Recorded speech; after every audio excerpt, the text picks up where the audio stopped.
You're listening to Sox in the Basement, a production of the Broadcast Basement Limited, where every show is 30 minutes of good and comes from a basement bar on the south side of Chicago. Pull up a stool, pour a cold one, and join us right now for Sox in the Basement. Heard everywhere podcasts can be found, and always at soxinthebasement.com. I decided this season is 2008 through a different prism, Ed. Like, I made this... I'm sorry, wait, did you say prism or I don't prison? know. You know what? I just want to know if I'm looking through bars or crystals here. You know what? Point. It's both. It's both with this team. It's both with the 2022 White Sox, okay? It's some kind of variation of 2008 for me as a fan. It's 30 minutes of Sox from my basement bar down here, bellying up to my 9-foot homemade oak bar. Pour yourself a cold one. It's all brought to you by Family Waterproofing Solutions. They keep water out of your basement. They protect your foundation. Ken Kirchner over there, the owner, wants to take me to a ball game. He's like, you think we'll get tickets? I'm like, surprisingly, in 2022 in September, I think there's going to be plenty of good seats available, Ken. We'll find a game that we'll go hang out, all right? And we'll talk a little White Sox, and we'll talk about sump pumps, I'm sure, and gutter cleaning, and, seepage, and keeping water out of your basement. I don't think he does it. He doesn't really do that in his spare time. When I hang with Ken, he doesn't talk shop as much with me. He does love what he does, though. And he's been doing it since 2013. It's family-owned. It's veteran-owned. 24/7. Give him a call. Mention Sox in the Basement. You get money off. 708-330-4466. See what a difference a family makes at FamilyDry.com. The reason I compare this season to 2008 is that the White Sox, remember, they win the World Series in 2005. They actually accomplished something, that group. That's what makes this even worse. This group hasn't done that. And then in 2006, they just missed, but they were a competitive team. 2007's a disaster. It's a lost year in White Sox lore. It's the year we don't talk about. But in 2008, there's promise. And the team does a lot of what this team is doing, right? It brings you in and makes you think that they're going to win something. It dashes your hopes the next day. It was not an easy season to watch. I remember it being a season that was frustrating for me as a Sox fan. And I know that when we got into September, we were doing a lot of how many games are left, who do we got to play, how do we get ourselves in there. They have a really crucial series against the Minnesota Twins that they completely crap the bed, and it's over. Like, White Sox fans are walking out of that series saying that it's over. And then the Twins go and blow the whole thing. And the Sox slide into a tie. There's a coin flip, which, by the way, they changed the rule afterwards because of how unfair it was to Minnesota, who crushed us all year. They had the season series by many, many games over the White Sox, right? But they did a coin flip because that was the rule to figure out where it gets played, and it gets played in Chicago. They changed the rule right after this because of how unfair it was to the Minnesota Twins in 2008. It was a rule-changing moment in Major League Baseball for that tie-breaking 163. And we fortunately win that game. It's an amazing game. It's a great moment. I enjoyed it. And all it really was a path to run into a much better team in Tampa Bay that just shellacked us and kicked us right out of the postseason. I feel that same way about this team right now. Like, something could happen. Right, where you have to have that Doctor Strange moment where you're sitting there going through all 14 million metaverses to figure out what the one chance out of 14 million is that we're going to defeat Thanos and make the playoffs. Because here's the thing, like, the team is trying to push the tied for second place with the Twins. You're 4 games back in the standings and 5 back in the loss column. You've played 124 games. You have less than 40 remaining. The Guardians, they've played 122 games as we sit here. We're talking before the game on Thursday night for the Friday release of Sox in the Basement. So at this point when we're talking, they've played 2 less games. In the loss column, they're up 5. You have an uneven amount of games that both teams have played. If they play their full slate, you're really a little further back than 4 because that's really the best way to kind of measure it. Like, because in those two games that they have to play, just figure they split them. They're actually 5 games up over you instead of 4. That's the easiest way to kind of explain that, okay? So you have a deficit and you're running out of time. And it feels a lot like 2008. It was Kenny Williams sitting around talking about championship aspirations like Rick Hahn was with our friend Scott Merkin this week in an interview. Like, I'm still hoping there's a parade. What? Like, and he has to say that. He's a dead man walking. I don't even think he's not the general manager next year. I'm really starting to feel that way. I feel like there's all kinds of writing all over the walls that something's going to happen to him. And I think he knows that too. And what else does he have except to push all of his cards in, right? You've hit the big blind in the Texas Hold'em tournament. If you stick around, you're just going to get nickeled and dimed to death. So you might as well push them all in and hope that your card comes up at the very end. And that's what he's doing. That's why you got Tony La Russa now with the, if we're lousy, we're lousy. He's going to talk tough because he's got nothing else at this point. He's only got pure luck, the fate of baseball, the ball bouncing the right way, and a miracle right now that he's clinging to. And that's just to get into the postseason. So, I mean, it feels the same way as '08 to me because of that. Because it did work out for them. It comically worked out for them. I remember laughing with my dad on the phone, like, can you believe that there's going to be a game 163? He's like, if you would have told me this a week ago, I would have told you were crazy, right? And that's the only way that this happens, is me sitting here on this show in a month going, if you would have told me, holy cow, look at this. I don't believe it, but that's what it's going to be like. If the Chris and Ed from now, as you and I are sitting here, could see ourselves from, a week to go in the season and find out that all of these things have aligned and come together, and that Cleveland, as a much younger team overall than the White Sox, and a team that arguably is still trying to find their talent, as opposed to a more veteran squad that we're dealing with on the south side of Chicago, that we kind of know what a lot of these players are at this point. It's possible that the Guardians could have youthful errors and could fold under the pressure and not be able to complete the task, because that happens to young teams, right? They sometimes they can't close. It's also possible that the Guardians have just built up enough momentum and are having enough fun and don't know any better, and they're just going to win this thing out, and they're going to continue to stay at least even, if not hot, and are going to keep going, and they're not going to crash like the Twins did in '08. And the Twins are still here in 2022. It's entirely possible that the Sox and the Guardians could beat the tar out of each other to end the season. And then here comes Minnesota.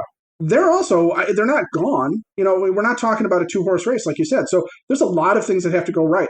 The Guardians and the Twins have got to stop playing good baseball. The Sox have got to start playing good baseball. And that's going to involve probably some games where you're just getting lucky and things are going to happen that we're going to sit here and laugh about and go, there's no way that should have worked. There's no way that ball should have bounced the way it did. Or, it is so lucky that was a ground rule double instead of a home run against them because it saved 2 runs. Something like that, where it's going to sit there and we're going to have those moments of, holy cow, what is going on? Because otherwise, you're right. What does Rick Hahn have? Rick Hahn has to go to Jerry and say, I know I told you to punt a few seasons where the fans were not going to be happy. They were not going to want to come out to the ballpark and watch a lousy on-field product while we were rebuilding. And I know that 3 years into the core of the rebuild coming up, we were supposed to have a championship shot, and the team shot itself in the foot over and over again during the season and didn't make the playoffs. But just, can you see fit to give us one more chance? He's going to have to be Hoover in Animal House at the end. Asking as Jerry is on top of a pile that used to be the grandstand of the parade, Jerry, do you think you could see fit to give us just one more chance, and see if that's going to work? How is that going to work, though? I mean, if I'm Jerry, I'm sitting there going, why are the fans going to come back and pay for this next year if we don't make any radical changes? If anything, you get to use like Animal House references, and so there's a positive. I keep trying to find the positives, Ed. That's all we have. If you're heading out to the ballpark, pre-party at Cork and Carry at the park. Get there afterwards, Cork and Carry at the park. They're at 33rd and Princeton in the shadow of the ballpark. You bring the kids in there. I'm bringing my little guy. It's finally Nick's turn. My 7-year-old, my second grader, has been waiting for his turn to go to a game. And I kept waiting for a day game to pop up in my rotation with the season tickets with my dad and my sister, and it never happened. So I'm like, I'm taking you a night game. So he's going Wednesday night against the Kansas City Royals. He's probably skipping second grade the next day because his father doesn't like to leave games early. So he's going to be out late. He's going to have a good time with the old man. All right. So we're going to sit there. We're going to watch the game. Beforehand, though, I'm bringing him over to Cork and Carry at the park. Okay. I'm going to get him a burger. He loves hamburgers. They have an award-winning menu of burgers. All right. If you want some French fries, they do them upright. They got ballpark favorites, whatever you like. Dad's going to enjoy the extensive bar with a rotation of craft beers, familiar favorites, spirits, and wines. And it's just a great environment. He could sit outside. He could sit inside. There's seating everywhere, whatever you like over there. And then it's a quick walk right over to the ballpark. You're standing right there. Okay, you're right there on the edge of the parking lots. It's a perfect location. You go into the game, you get some good food in your stomach, you have a beer beforehand, you mentally prepare yourself to go watch the White Sox probably get beat by the Royals, who have handled them so well this year. I mean, the Royals look like world beaters when they play the White Sox. Get over to 33rd and Princeton before the game and after the game, cork and carry at the park. And that Royals thing, I'm saying it because it's true. They are not a team you can walk over. And as we look ahead to the schedule to finish out the season, first off, the Twins, I'm not worried about them. If this were the White Sox and the Twins, I'd be like, well, we're going to win this division. I think the Twins are done. The Twins are 30 and 37 against teams that have a record over 500. The White Sox are that bad as well. They're 27 and 36, so they both are terrible in their own right. And I think the White Sox are just built better, and they're going to be a better team down the stretch. The Sox will pass Minnesota. The Indians are what concern me because when they play teams that are over 500, they're 33 and 26, and they beat the White Sox head to head. They got a good manager. They've got good young players. And if you look at this White Sox schedule, let's just go through it real quick. Let's just take a look at what the Sox have to do down the stretch here. After they're done, and by the time you're listening to this, they're done with the Orioles. All right, fine. Now what you're going to do is you're going to get 3 against the Diamondbacks at home. You have to clean up on them. You have to, because after that, you got the Royals, who you've had nothing but trouble with. Then you got the Twins. The Mariners, they're a good team. The A's are terrible. That'll be your last break. You're going to get A's and Rockies in the middle of the month. You might get hope there, White Sox fans. Then the Guardians, 1 game, it's a makeup game. 3 against the Tigers, a division rival. Then you get the Guardians, the Tigers, the Twins, the Padres, the Twins at the end.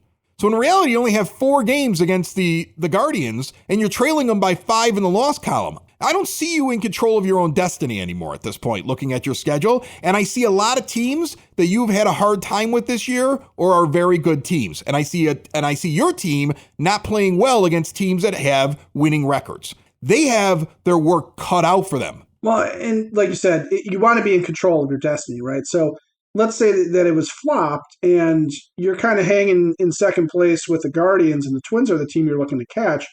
Having 9 games against them, you sit there and go, you know what? The Sox are going to have to take care of business, not in a 5-4 kind of a way, but in like a 7-2 kind of a way. And they can do this. You know, they can bring themselves back into the lead by virtue of having games against the division leader. But they don't. 4 games is not enough. Not when you're 5 back in the loss column, which means you're relying on all the teams that the Guardians are playing to stack up against them better than the teams that you're playing can stack up against you. And there's a lot of reason for hope there. I mean, the Tigers are not a team that is going anywhere this year. But again, division rival, and the Sox, you know, sometimes they just don't handle their division rivals the way they should. Look at the Royals. They should be beating the Royals every single time out. Everybody should be beating the Royals every single time out. Heck, if the Royals played themselves in an intra-squad, somehow both sides would lose. That's the way the Royals have been this year, except against the White Sox, where the Sox can't seem to get past them. So what you're hoping on there, too, is that a team like the Padres is going to fall completely apart, and by the end of the season, they're going to be playing for nothing, and they're not going to have anything to go for. Or that the Twins maybe have fallen so far behind that all they have on their mind is revenge and keeping the Sox out of it, which may not be enough for them to do it. And they might be turning to younger players, and they might be turning to guys that frankly don't have it, but they're trying to see what they've got in some of these situations. So you're hoping upon hope for the teams on your schedule outside of the Guardians to be in much worse shape than you are as the White Sox. And you're hoping then that the Guardians somehow cannot get past their own schedule. And that's a lot of hope. It's a little too much to bank on and sit there and say, realistically, we still have a shot. All we have to do is X, Y, Z. Here's the really crazy thing about the schedule, though, when I look at the Cleveland Guardians. We're talking about Sox might have some easy teams that they're going to face. They can probably beat. They're going to be playing the Angels. That's not a very good team. The Sox had some trouble against the Rangers, but most of baseball doesn't. The Guardians won't have trouble against the Rangers down the stretch at the end. And then 6 games at the end. 6 games at the end because of all the reschedules. The Cleveland Guardians will play 6 in a row at home against the Kansas City Royals. Oh my gosh. 6 in a row. People might not be aware of this. They had the last weekend already scheduled with Kansas City, and because of the lockout, the game from the 31st of March, the 2nd of April, and the 3rd of April are on the 3rd, the 4th, and the 5th of October. So they're going to play 6 in a row against a team that's done for the year. I'm sorry. I feel like the Indians, again, it's back to 2008. They would have to completely fall apart, right? They would have to all of a sudden, like the Royals, just go on a tear. Like, we're going to ruin it for the Guardians. That's what we're going to do. We're going to ruin it. But I don't think that's what the mentality is going to be. I think at the very end of that season, I think that the Guardians should have a very easy time picking up 5 out of 6 there against the Royals and putting the Sox out of their misery, even if they're still in it at that point. Well, I think that the Royals, that's exactly all the Royals are going to be able to look at is sit there and go, let's ruin somebody else's week. You know, if we got to be here in Cleveland, let's ruin the Guardians' week at least, too. I think that the Royals they're going to be done. But the thing with a team like the Royals, too, is that there's a lot of guys right now that are playing for the Royals that are basically playing to prove that they are what belongs in the major leagues going forward. So that's the only hope that Sox fans have in the Guardians' schedule is that familiarity breeds contempt, and that the Guardians would sit there and look at it and go, we're finishing up against the Royals, we can coast, and then they get ambushed for 4 games. Yeah, but we're in San Diego for 3 games, and then we got to come back from the West Coast to face the Twins for the next 3 in that 6th game. So they're going to have 6 in a row sitting at home against the Royals, while you're going against the Padres in San Diego and the Twins. Again, the only thing that Sox can control is whether or not that they win any of these ball games. And I think, if you're looking for despair and gloom and doom, fact is that how many times have we said on this show, or how many times has anybody said, well, this is it. This is the stretch where they can turn it around and they can do it. There's no more this is it. It's that was that, and now you're on to miracle time. So all they can do is just keep winning ball games. But every time we've said this is it, they got to start winning these games, they haven't done it. Really. The Astros series was the one glimmer of hope. So you're beyond glimmer of hope time. It's either it's Yoda time, right? It's do or do not. There is no more try. And the Sox have not shown us that they can do on a consistent basis, that they can win these games when they really need to, as evidenced by getting nailed by the Royals in the 1-game makeup game there, where you're in a stretch where you can't do that. You can't punt a game and have that loss on your books in any way, shape, or form. Sox in the Basement listeners, do the hard work. And if you're a hardworking man or woman on the South Side, you need to be outfitted properly. And that's why you should visit Red Wing Shoes in Evergreen Park, New Lenox, and Geneva. A work boots specialty store that carries sizes from 6 to 16 and feet as wide as 4E. A 115-year-old company that came out of Red Wing, Minnesota. And one of its largest stores in the entire Midwest is in Evergreen Park, Illinois, ever since 1976.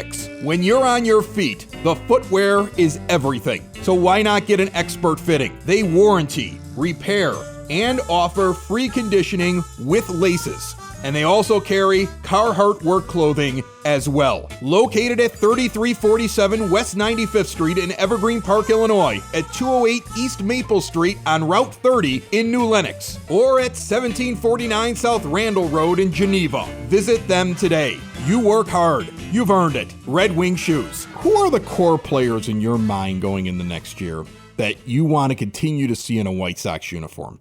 Now, right now, as I say that, there's a White Sox fan screaming somewhere, we're not getting rid of any of these guys. I love them. I got all their jerseys. But something needs to change.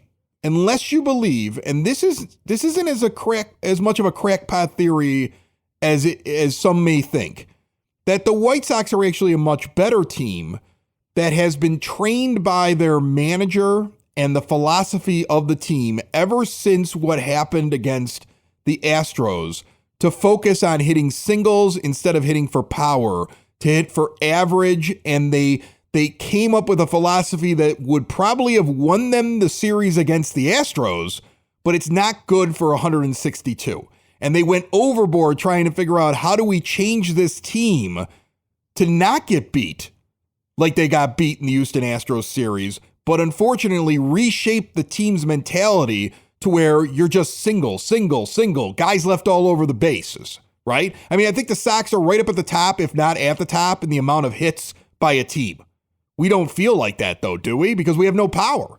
We don't put the ball in the stands. So we changed our philosophy a little bit because we think that it would have been beneficial to us to be able to take the ball to any part of the field and single hit the Astros to death.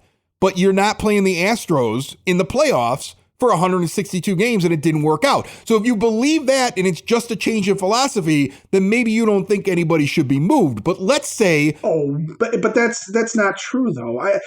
Here's the problem with that. If you buy into that whole situation where somebody like Andrew Vaughn, for example, you think that there's been a shift in his approach, or you're looking at Gavin Sheets and saying there's a shift in his approach, where they're not swinging for the fences, they're not swinging for power, they're swinging for average.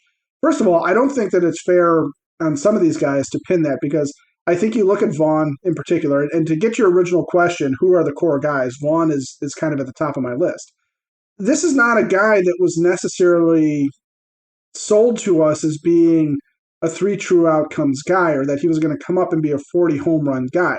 This was a guy that was sold to us as he was going to be a complete hitter. And last year in his rookie season, he was a bit overmatched at times, and he also wasn't really used when Tony should have used him. So I think that something like that, you sit there and go, will Vaughn ever show up as a guy who hits for a lot of home runs? And the answer is maybe, but he's also only in his second year, and really in very few years of professional baseball as it happens. So I think that there could be some of that. But I also think that what you need, and the point of it was, and this is where you hope that Sox management didn't do this, where they started to change the guys they had.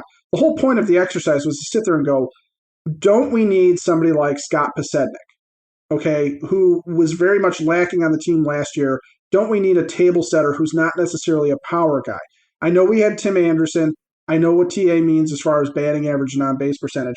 But don't we need some more guys like that? Don't you need the guys that are a little bit more situational hitter type of guys? And then to set up the power guys, you need a more balanced lineup. So core guys, Vaughn is absolutely one of them, because Vaughn might be one of the best hitters on the team, period, end, in every way, shape, or form measurable. Robert, I don't think you can question his talent. I think you can question whether or not he can stay on the field. Same thing with Eloy Jimenez. Although Eloy, I'm starting to question, we heard when he hurt his chest last year, power may be an issue for him going forward. He may not recover to the same extent. There might be something to that. No, here's the thing, though. Think about this. He's got 49 games for the White Sox and 7 home runs. Jose Abreu has 122, and he's only doubled that. If you give him the amount of games of Jose Abreu, he's the team leader in home runs on this team. Right now, he's probably the best power hitter you have on your team. I mean, think about this, folks. You have 14 home runs from Abreu, 12 from Robert, and 13 from Vaughn, and nobody else is in double digits, and it's the end of August. Like, that should make you want to puke. Like, there's a real problem. I think what this team needs to do is what they need to address is we can extrapolate out Eloy's numbers, okay? I would say, giving him the benefit of the doubt, we need to see him play a full season and not spend a ton of time on the shelf for us to really evaluate what he is. Robert, I expected more home runs out of. Abreu, I'm actually disappointed in his home run total. I think that there's questions. I think that's one of the questions that we'll have in the offseason about Jose Abreu coming back and whether or not he's something going forward. But really, I think when you get outside of Eloy, Robert, and Vaughn, I don't know that there's anybody else that's sitting there on the team. There are guys that I like, and there are guys that I would absolutely be fine with them keeping around. But I don't know beyond those three in terms of position players that there's anybody else that I would sit there and go, you know what? For the right guy, for the right price, we could move on. Here, let me ask you a stumper then. Yoan Moncada and his stellar defense, and we've seen examples of it just in the last few days. The guy can play third base, right? Would you rather have his stellar defense, but have to take his 192 batting average and his, what does he have here? 7 home runs over 79 games, 322 plate appearances for a slugging of 308. He's 308, he's slugging with a 572 OPS. Or would you take the downgrade, accept the fact that you're only going to get basic defense, and take Jake Berger and his 8 home runs over only 183 plate appearances, right? So bigger power, a 761 OPS, hitting 250, but at least he's slugging 458 and you need power. Looking at this team right now and looking into the future, which one of those two guys, and you know what the answer should be, somebody else on another team. That's really what the answer should be, right? I was going to say, is option 3 or death? Because what I really want is I want better defense than Jake. And this is no slight to Jake Berger, but I want better defense than what he showed. There were times that he just scared me sometimes. He was bad at it. I like him. He was a fun guy. He was on the show. Really nice dude. His new wife came on to talk about their engagement. Look, I understand. I get it. There are people out there right now who are trying to defend people. Like if you've had Rick Hahn on your show, you're telling everybody it's not Hahn's fault, right? If you've got a connection to somebody in the organization or that somebody that talks to you, it's very hard for you to badmouth that person. It's hard for me because Jake's been so nice to come on this show. But I think Jake would tell you he played some bad defense. And unless that all of a sudden magically got better, then you would have to look at him as subpar defender or a really good defender who can't hit. And neither one of them really should be the option. But just for the exercise, which type of player would you like more? The guy that brings more power on a team that has no power whatsoever, but he's going to make a mistake, but he's going to add a jolt to your team, or the guy that's going to make the defensive play and then come up and do nothing?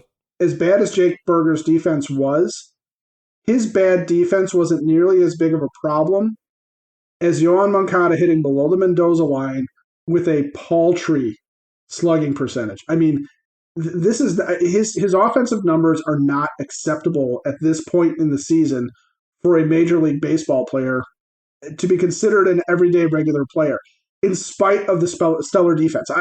I'm not questioning the man's defense, but he's offensively he's not a replacement level baseball player, and that's what you're looking for, right? Like if Jake Berger's defense is replacement level and his offense, it's an easy choice. So the question becomes, can the rest of the lineup support a guy who is so far below average offensively that you can take the stellar defense and work that out? It's the Ozzie Guillen thing, okay?